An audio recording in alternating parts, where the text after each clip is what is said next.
La perfección no consiste en hacer cosas extraordinarias, sino en hacer las cosas ordinarias con un amor extraordinario. Santa Teresita del Niño Jesús. Una infancia marcada por el cielo. En la fría mañana del 2 de enero de 1873, en la pequeña ciudad de Alençon, en Normandía, Francia, nació una niña que, aunque aún no lo sabían, transformaría silenciosamente el corazón del mundo. Su nombre era Marie-Françoise Thérèse Martin, la última hija de una familia profundamente cristiana, donde la fe no era una palabra decorativa, sino una forma de vivir, respirar y amar. Sus padres, Louis Martin y Célie Guérin, ambos con vocación religiosa frustrada, habían consagrado su matrimonio a Dios. Cada uno había intentado entrar en la vida consagrada, él como monje, ella como religiosa. Pero fue en el sacramento del matrimonio donde encontraron su verdadera misión: formar una familia santa. Una familia donde la santidad se respiraba en las paredes, en las oraciones, en el trabajo silencioso y en el amor cotidiano. Antes de comenzarmos esta jornada sobre la vida de Santa Teresita del Niño Jesús, quiero saber tu opinión. ¿Ya conocías la hermosa historia de Santa Teresita? ¿Sabías que él es conocido por sus milagros de sanación?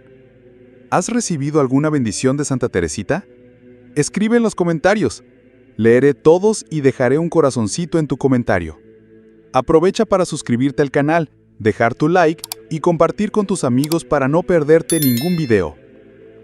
Desde sus primeros días de vida, Thérèse fue una niña frágil. Su cuerpo parecía luchar por permanecer en este mundo. Las enfermedades se repetían, su desarrollo era lento, y hubo momentos en los que sus padres temieron perderla. A los pocos meses de vida, Célie la dejó al cuidado de una nodriza en el campo, como era costumbre en aquella época para los niños con salud delicada. Lejos de su madre, Thérèse comenzó su vida marcada por la separación, el anhelo y la necesidad de afecto profundo. Cuando regresó al hogar familiar, volvió a ese nido de amor, donde sus hermanas mayores, Paulina, Maylène, Léonie y Céline, la acogieron con ternura. Sin embargo, la mayor figura materna que ella ansiaba, su madre, comenzaba a apagarse lentamente. Célie, devota y trabajadora, había sido diagnosticada con un cáncer de mama cuando Thérèse tenía apenas 3 años. El dolor, aunque insoportable, no logró destruir su fe ni su espíritu de sacrificio. Thérèse observaba, con ojos que ya eran del alma, el sufrimiento de su madre y el llanto silencioso de su familia. Y entonces ocurrió el golpe que marcaría para siempre su existencia. El 28 de agosto de 1877, Célie falleció. Thérèse tenía apenas 4 años. La muerte de su madre fue una herida que no cicatrizaría jamás. Durante años, reviviría esa escena, ese vacío, esa falta de calor materno. Fue en ese instante cuando su infancia se quebró en dos: la parte antes de la pérdida y la parte de después. Tras la muerte de Célie, la familia Martin se trasladó a Lisieux para vivir cerca de los tíos Guérin.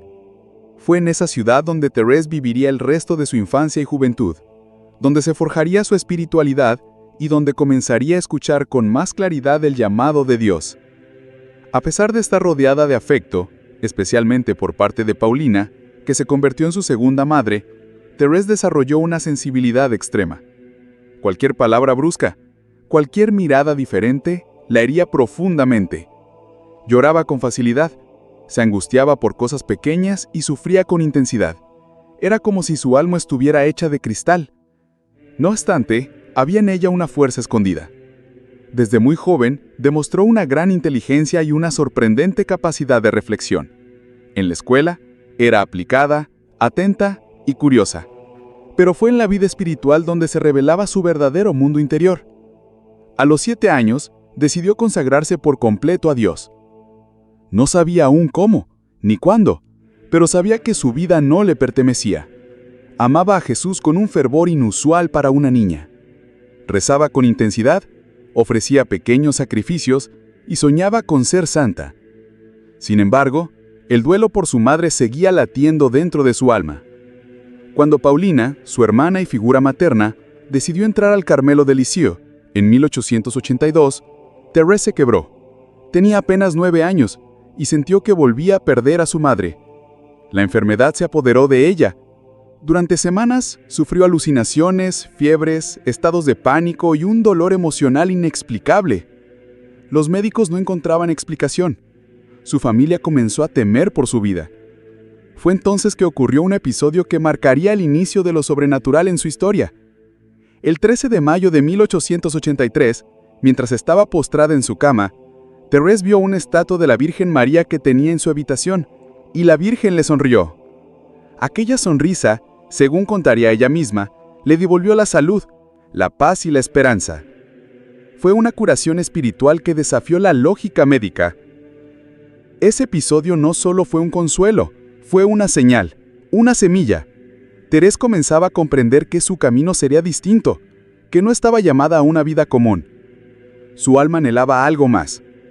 En su interior, ya se forjaba la certeza de que Dios la llamaba a vivir en lo profundo. Poco después, a los 11 años, se confesó por primera vez y vivió su primera comunión con una devoción que tocó a todos los presentes.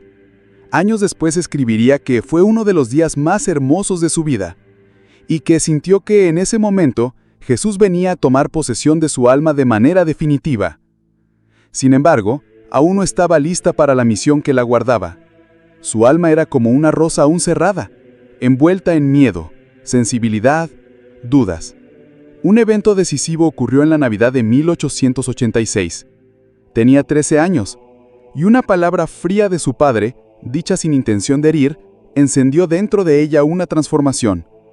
Hasta ese día, Thérèse era hipersensible, lloraba con facilidad, se encerraba en sus dolores. Pero aquella noche, en lugar de llorar, ofreció su dolor en silencio. Algo cambió dentro de ella. A eso lo llamó su conversión definitiva, el comienzo de su madurez espiritual. Así fue como la infancia de Thérèse Martin, marcada por el dolor, la pérdida, el silencio, pero también por una fe ardiente, preparó el terreno para el florecimiento de una de las almas más radiantes que la historia espiritual de la humanidad ha conocido. Una niña que aprendió a amar desde la herida. Una flor delicada que, sin saberlo, comenzaba a perfumar el mundo entero desde el jardín secreto de su alma. El camino del Carmel. La noche de Navidad de 1886 no solo marcó la conversión interior de Thérèse, sino que selló con fuego el destino que ella ya presentía desde niña. Aquella flor que había crecido entre lágrimas y ternura, se abría lentamente hacia el sol de su vocación. Ya no era simplemente una niña que soñaba con el cielo, era una joven que se preparaba, con decisión y coraje, para entregarse completamente a Dios.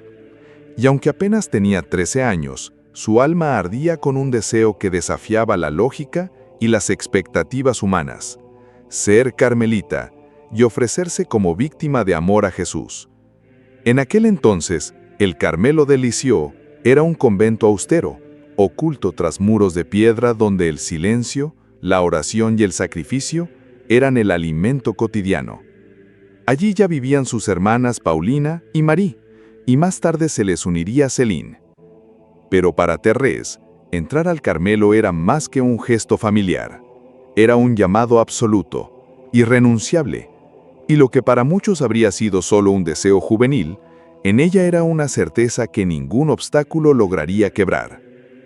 A los 14 años, pidió permiso a su padre para entrar al convento. Luis, con el corazón conmovido, aceptó el deseo de su hija, aunque sabía que eso implicaba entregarla a una vida de sacrificio, soledad y muerte al mundo. Pero el mayor obstáculo aún estaba por venir. Las reglas eclesiásticas no permitían el ingreso al Carmelo antes de los 15 años. Thérèse no se rindió. Escribió cartas al superior del convento, al obispo de Bayeux, e incluso acudió a Roma en una peregrinación organizada por la diócesis. Durante ese viaje, en noviembre de 1887, tuvo lugar una de las escenas más impactantes de su vida. Estando en audiencia con el Papa León XIII, se arrodilló ante él y, con lágrimas en los ojos, le rogó que le permitiera entrar al Carmelo.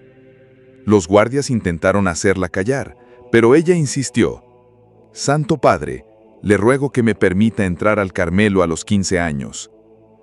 El Papa, sorprendido por su valor, le respondió con dulzura: «Si Dios lo quiere, entrarás». Esa peregrinación fue un verdadero campo de prueba para Thérèse. Durante el viaje, debió convivir con personas de distintas edades, costumbres y humores. Aprendió a soportar la impaciencia, a silenciar sus impulsos, a practicar la humildad. Fue un ensayo viviente de la vida comunitaria que le aguardaba. Finalmente, el 9 de abril de 1888, a los 15 años y 3 meses, Thérèse cruzó las puertas del Carmelo de Lisieux. Era un día frío, y en su corazón se mezclaba la emoción, el miedo y la entrega total. Dejó atrás la casa de su infancia, la libertad del mundo, los afectos visibles, y eligió el escondimiento, la renuncia y la cruz. Aquella puerta que se cerró detrás de ella no solo la alejaba del exterior, la introducía en el misterio profundo del amor divino, donde todo se convierte en oración y ofrenda. La vida en el Carmelo no era romántica ni idealizada. El convento era pobre, con celdas pequeñas, sin calefacción, donde el invierno calaba los huesos. El día comenzaba a las 5 de la mañana con el sonido de una campana que llamaba a la oración, al silencio y a la disciplina. Las comidas eran austeras, el trabajo exigente y la vida comunitaria una constante prueba de caridad. En ese contexto, Thérèse se entregó sin reservas. Vestida con el hábito marrón del Carmelo, con el velo negro y el crucifijo colgado al pecho, vivía como una más. Nadie podría imaginar que esa joven silenciosa, de sonrisa suave y pasos ligeros, estaba escribiendo sin saberlo una revolución espiritual. Lejos de buscar protagonismo, Thérèse aspiraba a la pequeñez. Su ideal era desaparecer. Quería amar en lo oculto, ser como una gota de agua que se pierde en el océano de Dios. Uno de los pilares de su espiritualidad fue el llamado pequeño camino, una manera sencilla y radical de vivir la fe. Según ella, no todos están llamados a realizar grandes obras o sacrificios heroicos, pero todos pueden amar en lo pequeño. Una mirada amable, un silencio ofrecido, una sonrisa cuando el alma está herida, todo eso, si se hace por amor, tiene un valor eterno. Thérèse descubrió que la santidad no está reservada a los mártires ni a los grandes místicos, sino que está al alcance de todos aquellos que se abandonan como niños en los brazos del Padre. En el Carmelo, escribió sus primeras reflexiones espirituales. Sus superioras, conmovidas por su profundidad, le pidieron que dejara por escrito su experiencia. Así nació lo que más tarde se conocería como Historia de un alma, una autobiografía que no pretendía ser una obra literaria, sino un canto íntimo a la misericordia de Dios. A través de sus páginas, Thérèse dejaba entrever su alma desnuda, sus luchas, sus consuelos, sus noches oscuras y sus certezas de amor. Pero la vida conventual no solo estaba hecha de momentos de elevación espiritual. También hubo incomprensiones, tensiones y sacrificios silenciosos. Thérèse tuvo que soportar la crítica de algunas hermanas, la rigidez de ciertas reglas y sobre todo la prueba del abandono interior. No era siempre fácil rezar, ni siempre encontraba consuelo en la liturgia. Sin embargo, nunca se rindió. Amaba sin esperar nada, se ofrecía sin medida y sobre todo confiaba ciegamente en la misericordia divina. Poco a poco, esa joven carmelita, invisible para el mundo exterior, se convertía en una antorcha de luz para quienes la rodeaban.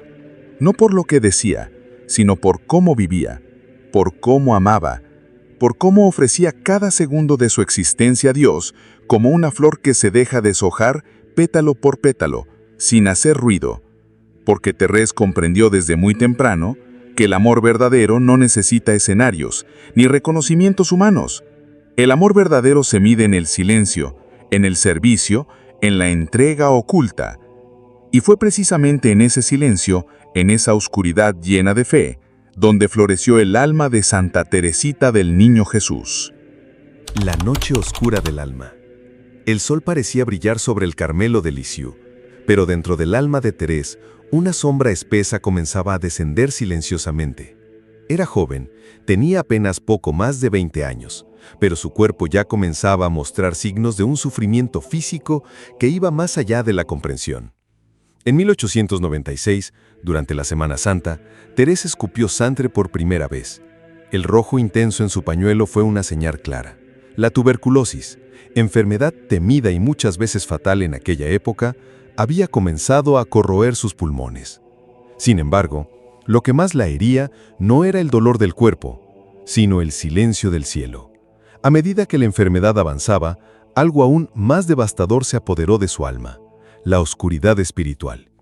Teresa, que durante años había sentido la dulzura de la presencia de Dios, empezó a experimentar una sequedad interior abrumadora.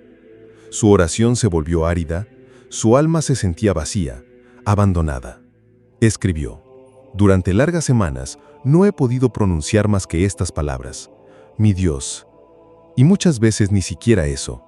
La fe, que antes era una llama viva en su interior, parecía haberse apagado en una noche sin estrellas. Pero esta oscuridad no solo era una falta de consuelo emocional.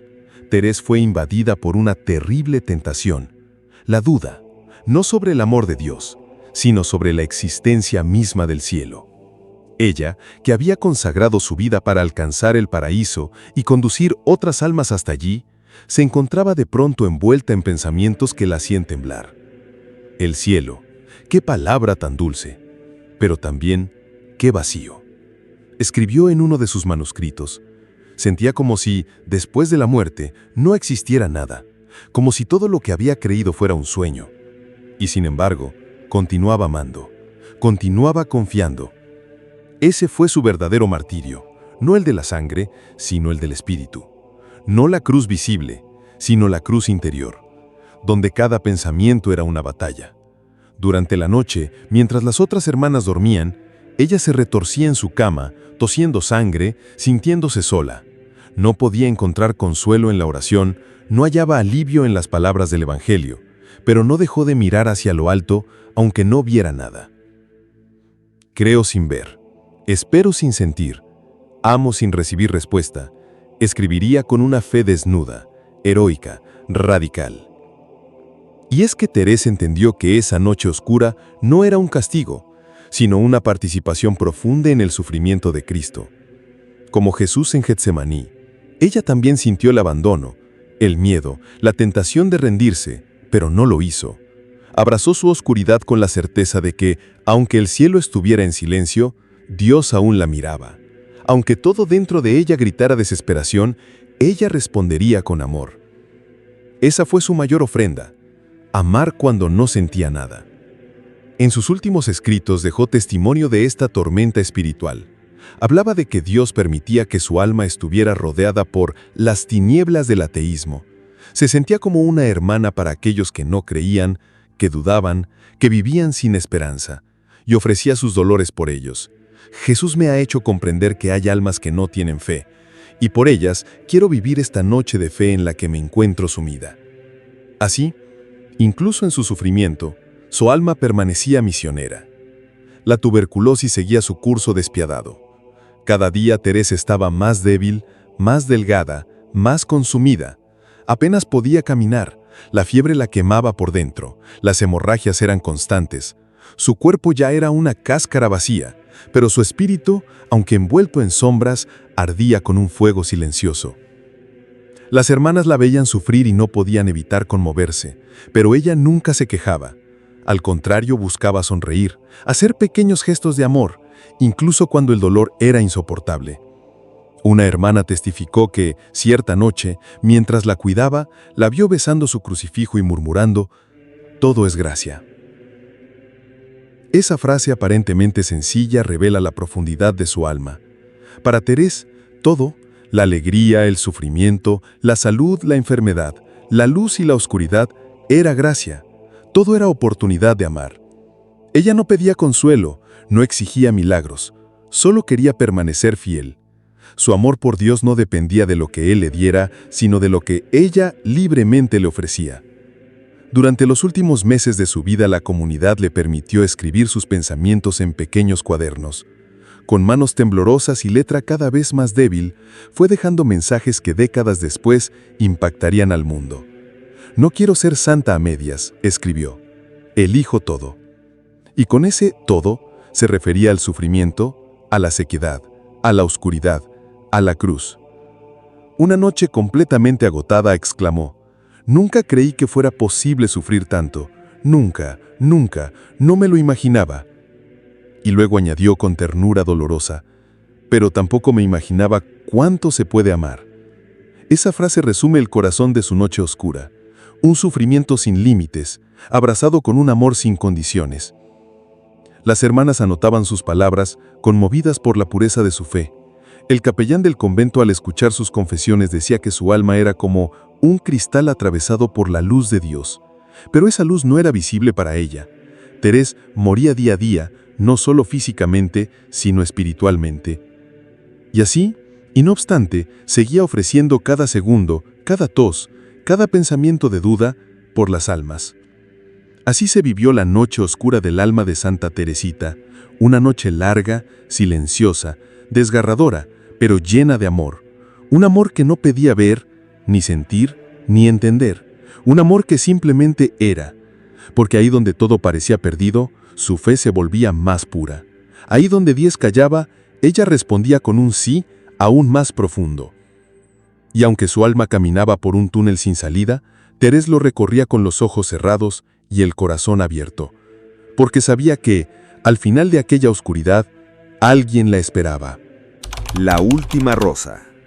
El convento de Montechiari había sido envuelto por un silencio solemne desde el inicio del invierno. Las montañas, vestidas de blanco, rodeaban la abadía como centinelas inmutables, y el aire cortante que descendía de los Alpes parecía congelar el tiempo. Fue en ese ambiente casi etéreo que Pierina Gili, debilitada por el dolor y por las pruebas místicas que había atravesado, comenzó a sentir que una nueva etapa se avecinaba. No era una revelación como las anteriores. No había trompetas celestiales ni resplandores divinos. Era más bien un perfume, un aroma suave y puro que la envolvía durante la oración. El aroma de rosas frescas en pleno enero. Aquel perfume no provenía de flores naturales. Era sin duda un aviso celestial. Pierina lo sabía. Lo sentía en lo más profundo de su alma, como quien reconoce el aliento de alguien amado sin verlo. Una noche, mientras se encontraba sola en la capilla del convento, frente al altar del Sagrado Corazón, ocurrió algo que transformaría para siempre su misión. Pierina, débil y agotada, sintió una presencia luminosa detrás de sí. No necesitó voltear. Su alma reconoció instantáneamente aquella vibración. Era la señora. María apareció vestida con una túnica blanca resplandeciente y sobre su pecho brillaban 3 rosas, una blanca, una roja y una dorada. Pero aquella vez, la rosa dorada parecía más viva que nunca, irradiando una luz tibia que envolvía a Pierina con una ternura casi insoportable. María no habló al principio, solo la miró con un amor que rompía las barreras del entendimiento humano.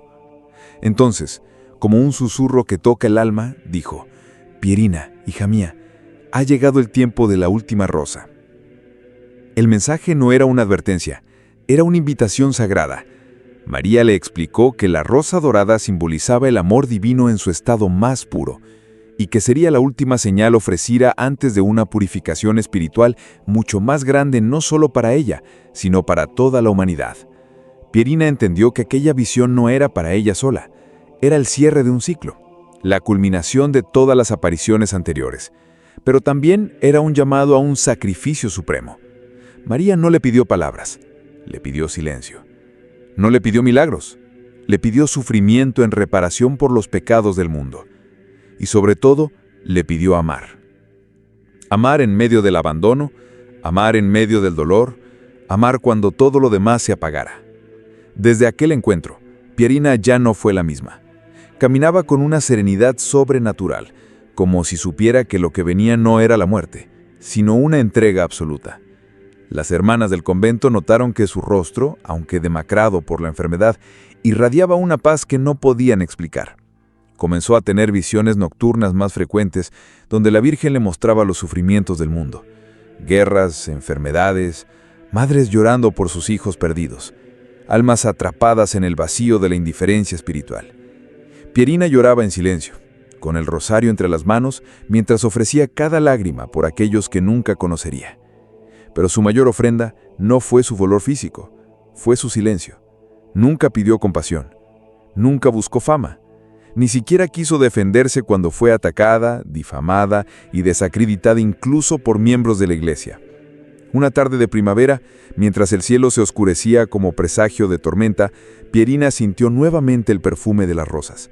Esta vez venía de su propia habitación.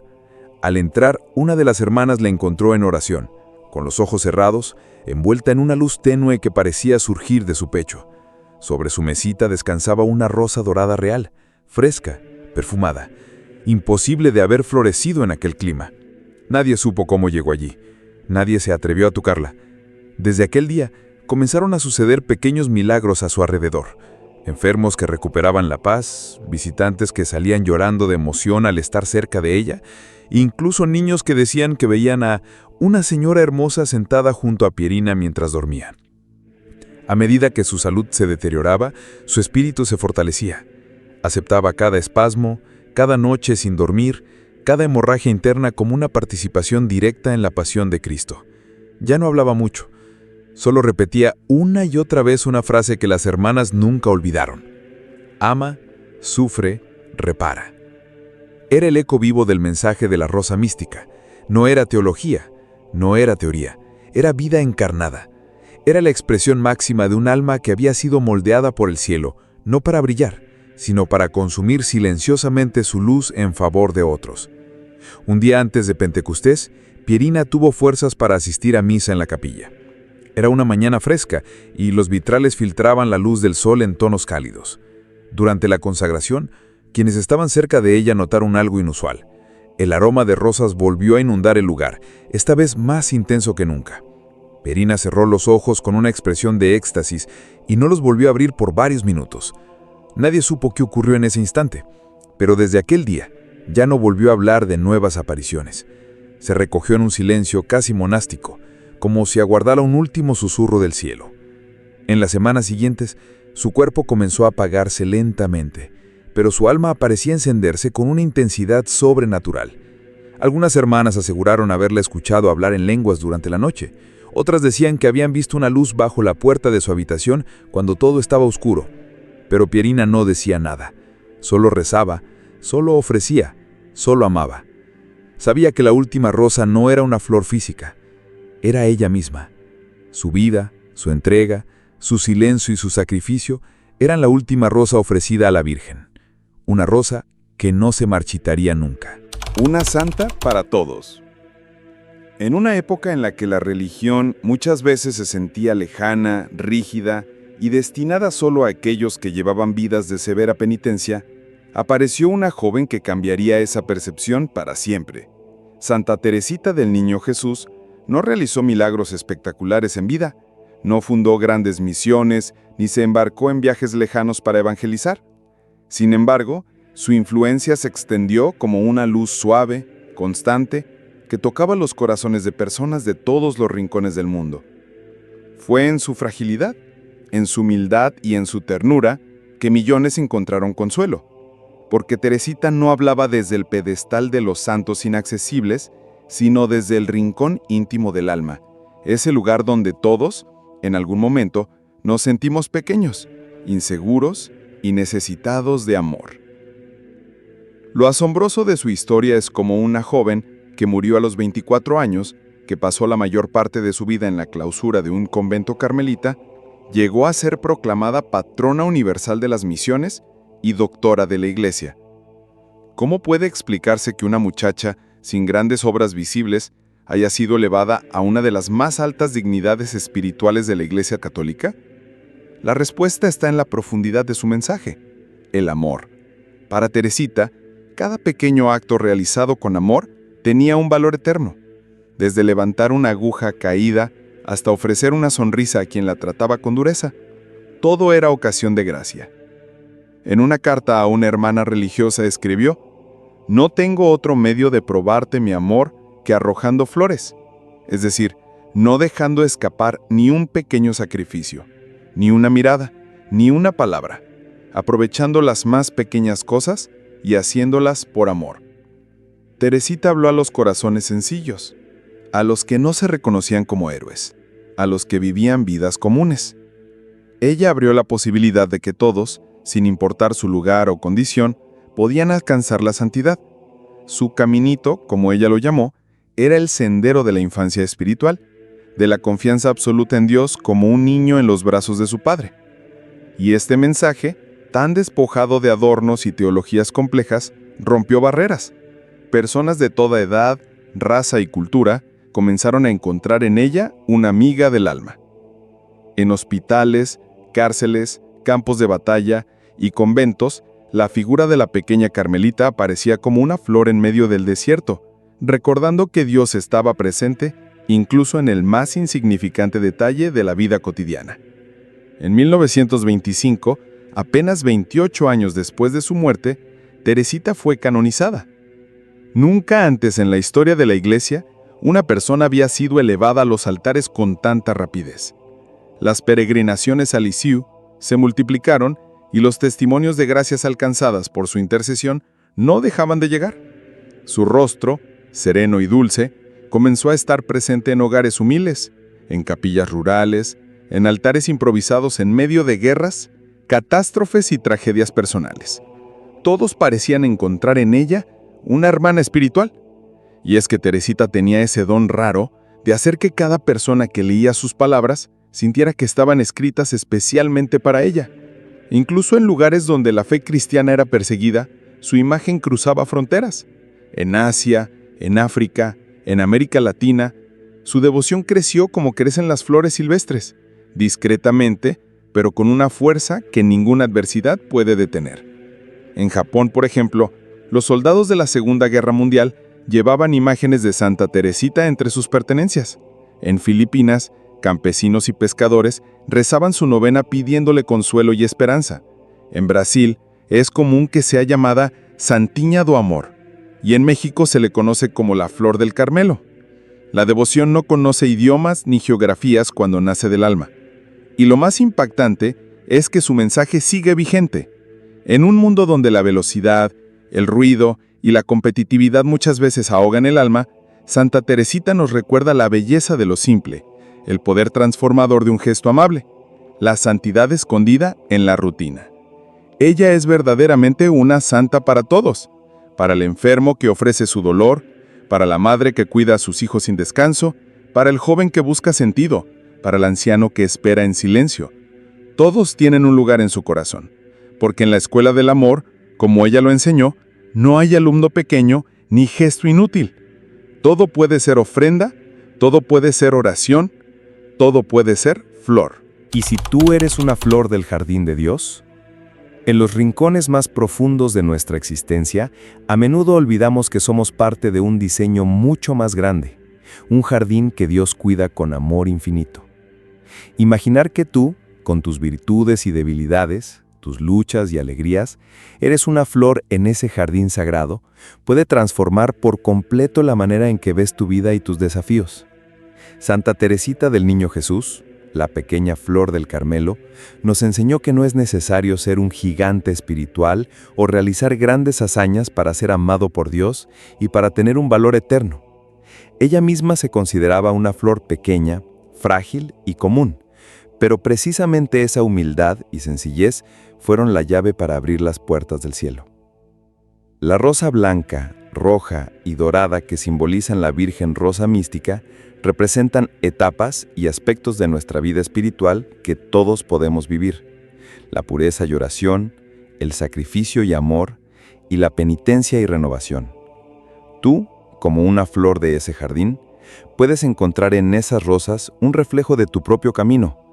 Quizás hayas sentido la fragilidad de la rosa blanca cuando la fe parece tenue y la oración cuesta mantenerla, o la intensidad de la rosa roja al enfrentar dolores que parecen insuperables, o la necesidad de la rosa dorada al buscar perdón y un nuevo comienzo tras las caídas.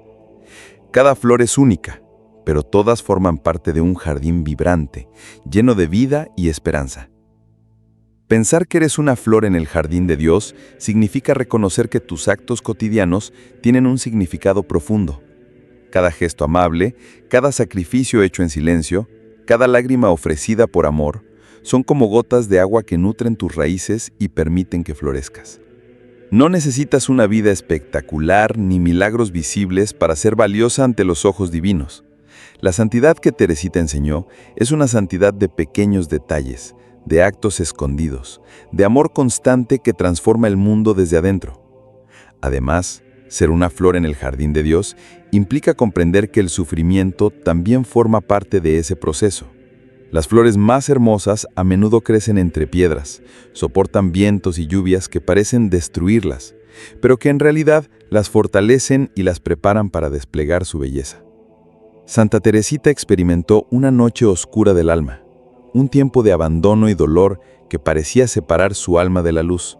Sin embargo, en ese valle oscuro encontró la mayor oportunidad para amar sin medida, para ofrecer su vida como una flor que se abre a pesar de la tormenta.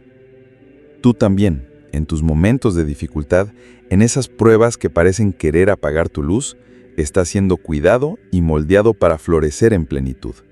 El jardín de Dios no es un lugar donde solo crecen las flores perfectas, sino donde cada alma, con sus cicatrices y sus luchas, tiene un espacio para crecer y brillar. No hay flor pequeña ni insignificante. Cada una es amada y necesaria para la armonía del conjunto. Recuerda que las flores no compiten, ni se comparan. Cada una aporta su color, su aroma y su forma particular. Así como en un jardín hay rosas, jazmines, lirios y margaritas, en el jardín espiritual hay almas con dones distintos, llamadas a misiones únicas. Santa Teresita, con su caminito, sencillo y lleno de confianza, nos mostró que la grandeza no está en la magnitud de las obras, sino en la fidelidad a lo pequeño, en la constancia del amor diario. Finalmente, ser una flor en el jardín de Dios es una invitación a vivir con esperanza. A pesar de las dificultades, a pesar de las dudas, a pesar del cansancio, la flor sigue siendo hermosa y necesaria.